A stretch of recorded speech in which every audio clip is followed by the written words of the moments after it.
निखिल एक पोस्टमैन थे, परंतु उनके थैले में केवल पत्र नहीं ढोते थे, बल्कि मानवीय अनुभवों का एक समंदर छलकता था। वह गांव की धड़कन थे, उसकी आशाओं और निराशाओं की धुरी।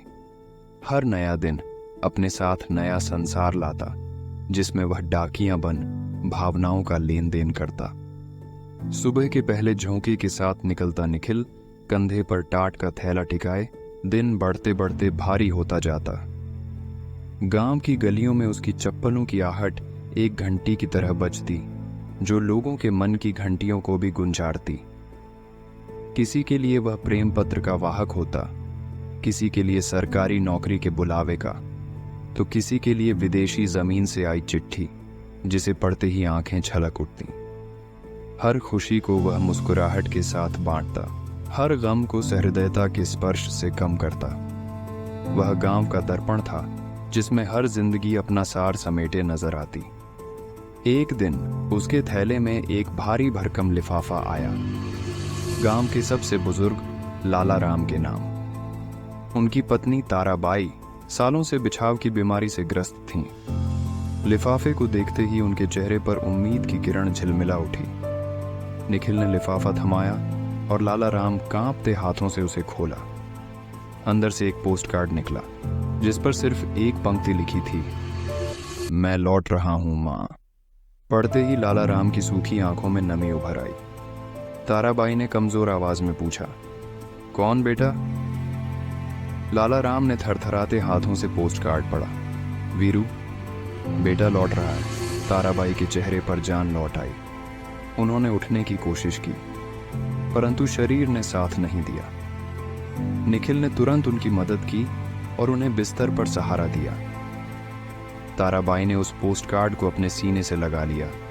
उसके ऊपर उनके आंसू टपकने लगे। वीरू उनका सबसे छोटा बेटा था, जो सालों पहले मुंबई कमाने गया था। खबरें तो आती थीं, पर लौटने का वादा कभी पक्का नहीं हुआ था।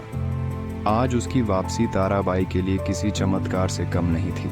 उस दिन के बाद गांव में एक नई उम्मीद जगी। हर कोई वीरू के आने का इंतजार करने लगा। ताराबाई भी हर सुबह उठती, कोई आहट सुनती और दरवाजे पर खड़ी हो जाती। हर दिन निराश लौटती, पर उनकी आशा मिटती नहीं थी। सूरज ढल चुका था। गांव को शाम की धुंधलका ने अपनी गहरी आगोश में ले लिया था। निखिल लौट रहा था।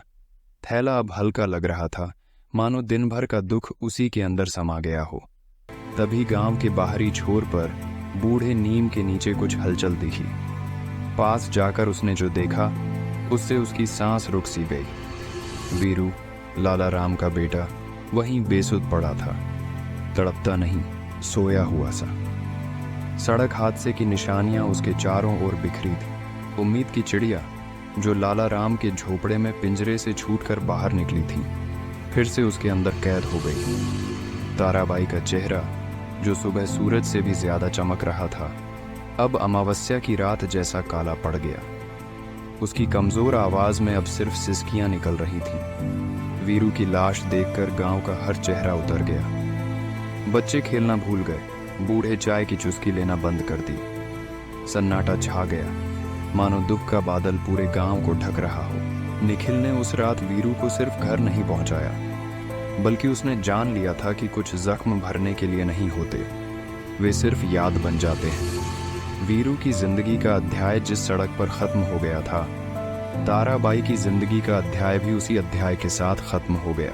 अगले दिन सुबह जब निखिल ताराबाई के झोपड़े के पास से गुजरा, तो दरवाजा बंद था। लाला राम अकेला बैठा था। उसकी आंखों में सूखे हुए आंसू की लकीरें थीं। उसने निखिल की तरफ नहीं देखा, बस इतना कहा, वीरू चला गया बेटा। निखिल ने बिना कुछ बोले सिर हिलाया और आगे बढ़ गया। थैला आज भी हल्का था, पर उसके अंदर एक नया भार था। वीरू का अधूरा सफर, ताराबाई का टूटा सपना। वह उसे साथ लेकर चल पड़ा, एक ऐसे डाकिये की तरह जो न सिर्फ पत्र बल्कि जिंदगी के अध्याय भी बांटता था। और वह जानता था, कुछ कहानियां अंत तक लिखी नहीं जाती, वे बस यादों में जिंदा रहती हैं।